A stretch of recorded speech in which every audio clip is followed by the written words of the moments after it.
Basically, my story begins in first year university. I had a year where I think a lot of problems happened to me. My parents separated that year. My dog died. It was a particularly tough day. Subhanallah. I had 2 car accidents in the space of 1 week. And also, sadly, I had a friend pass away that year. I think that year led me to sort of ask some questions along the lines of, why am I here? What's the purpose of life? Why do I get up in the morning? Why do I even bother? Why don't I just sit on the couch, watch TV, Jerry Springer, whatever? And I think I started to ask questions about, the purpose of life, and that led me to start to do a bit of a holy quest. Naturally, as an Aussie, the first thing I did was investigate Christianity. I had a few Christian friends, and I remember going to a church camp. It was one of the funniest camps I've ever been to in my life. Everybody was singing. I didn't know what the words were. I didn't know what they were saying. It sounded great. They had beautiful voices, but it just seemed really strange. And everybody was telling me how much God loved me, and I was thinking, God loves me? My dog died.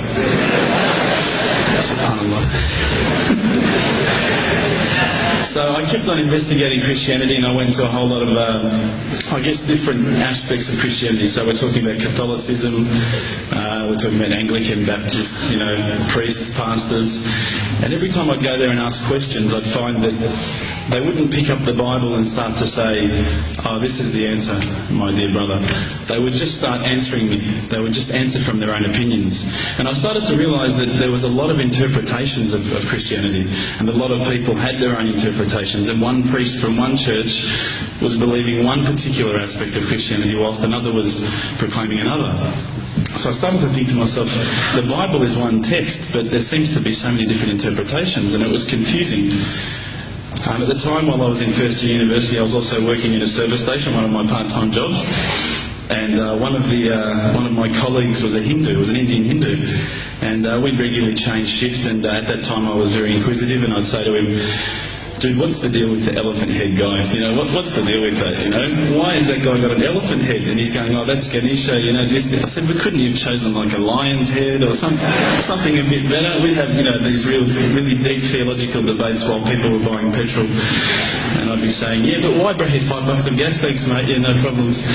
And again, I found that was very hard to stomach. So I sort of investigated a little bit further. I had a good friend of mine was a Mormon.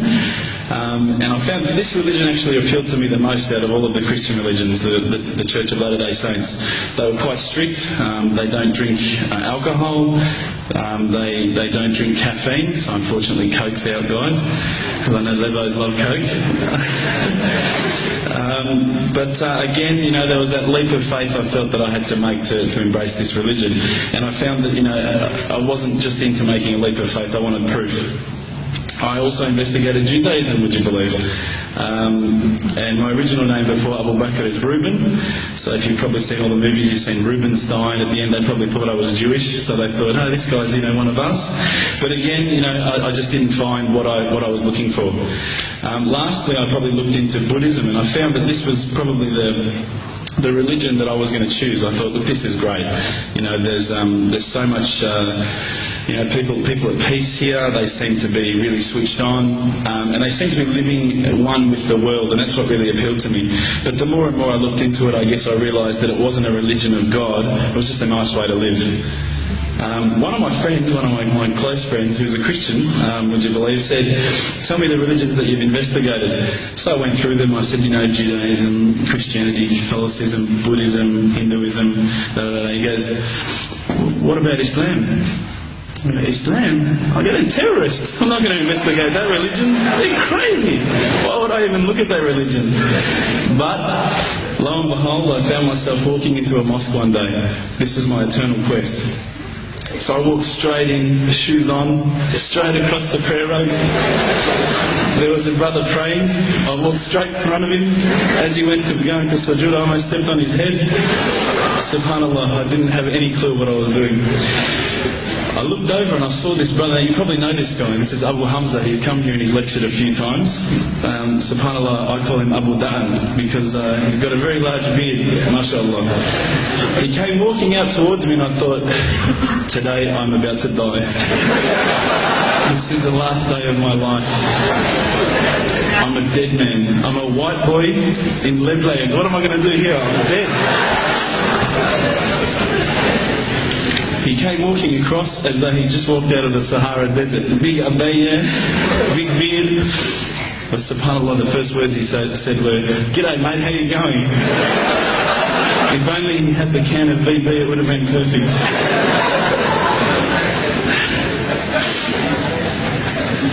SubhanAllah, I was very taken aback by his welcoming nature. As Aussies, I guess now, I don't want to offend any Australians here, but my upbringing is from a country upbringing. My parents raised me as an atheist. They were raised as Christians. They were dragged along to church every Sunday, and they hated every minute of it. So as soon as we were born, they drummed it into our heads that when you die, you're worm food. That's it. There's no afterlife. There's no God. It's all rubbish. So I was raised as an atheist. So when I walked across and I saw Abu Hamza and he was talking to me in a very polite fashion, which I was very thankful for because I was sure I'd seen him on the 5 o'clock news hijacking a plane the day before. Now, Aussies are hospitable, don't get me wrong, but Lebos are the most hospitable people I've ever come across. And as the brother Hamza was saying, these brothers are making me cups of tea, and I honestly needed to keep going to the toilet every 5 minutes. They just kept putting tea in front of me, biscuits. I'd never seen anything like it. And I think to some degree I kept coming back for the biscuits, but also for the religion.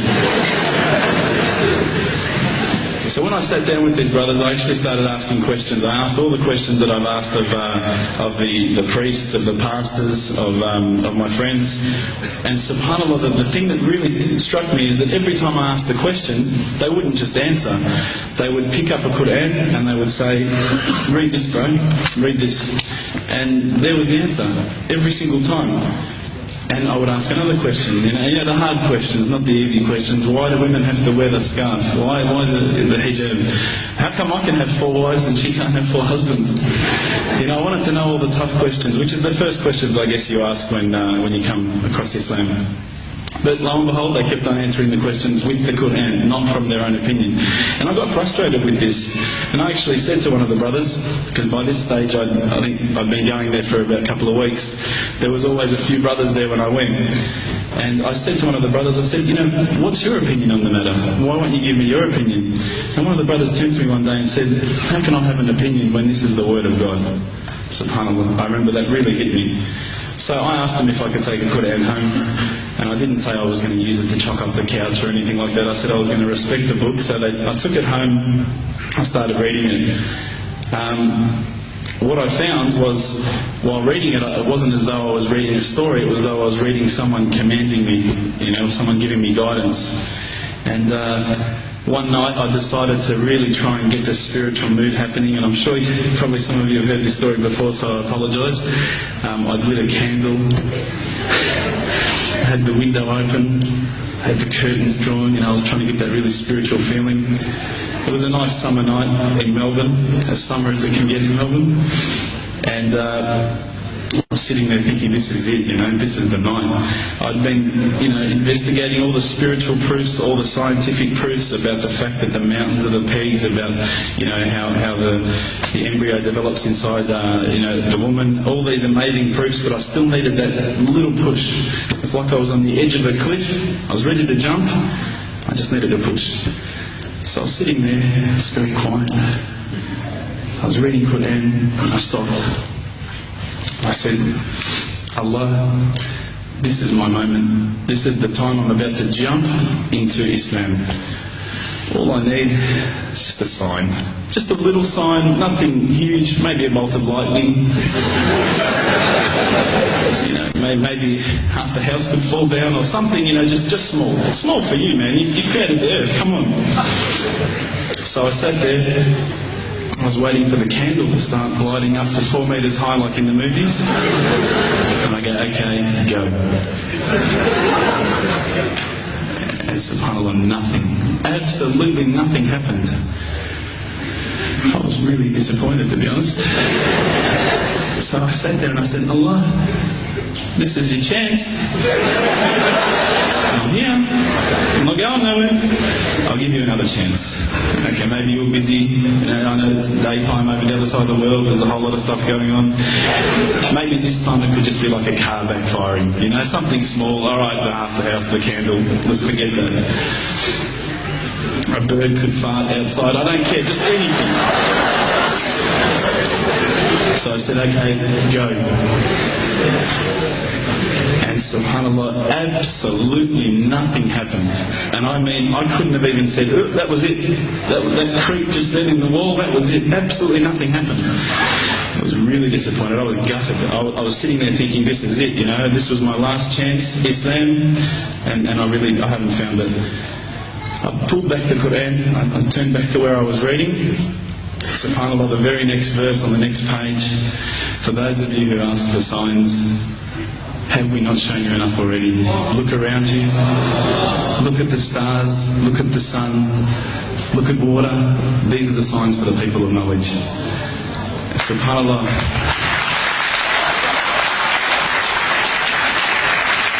I threw the doona over my head and I pretended I was asleep. I was that scared because I couldn't believe how arrogant I'd been to want my own specific sign when all the signs have been there for me all along. The fact that we have this world, the fact that there is this creation, these are the signs for all of us. The next day I decided this is it, I'm becoming a Muslim. I've been investigating Islam now for probably about 6 months, to be honest. I went in and I said to myself, this is it, I'm going to make shahada. I had no idea what I had to say, I had no idea what the words were. It was probably close to Isha prayer, so it would have been 7, 8 o'clock at night. I went in and I couldn't believe it. There was about 1,000 people at the mosque. I thought, subhanAllah, look at this religion. Look at how strong they are. It was the first night of Ramadan.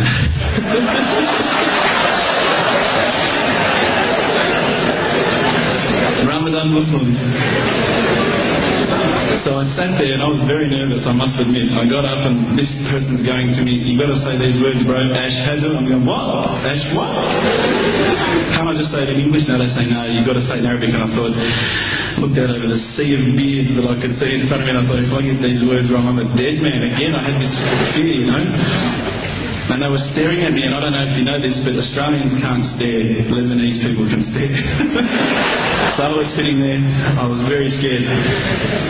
I got up, and subhanAllah, as soon as I started to say the words, all fear went out of my mind. It felt as though a shower was inside my head and someone had just turned on the cold tap. Felt like I'd been flushed clean. I said the words, and I wasn't expecting so many brothers to come up and yell, Takbir, Allahu Akbar, and start kissing me and hugging me. Now, I'd never been kissed by that many men in my life. But it was a beautiful day, I must admit.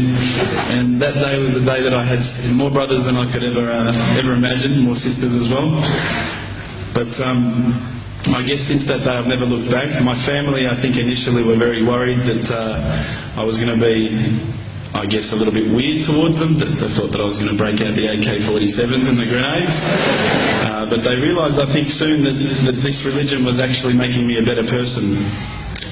Prior to Islam, you're not going to believe it, I had a mohawk. I did. I had, I'm not going to show you any photos. I had army greens, I had the Metallica t-shirt, I had the cherry dogs. I was shocking, right? I thought I looked great, but I looked terrible. And alhamdulillah, ever since then I look as good as I do now. No, don't laugh, please. But my parents were the first people to actually say to me once, which really amazed me. They said, my father actually asked me for the Quran recently, which I was really happy about. I always thought he'd be one of the hardest people to work on. But he said to me, ever since you've been a Muslim, you've been a better person. You're more reliable.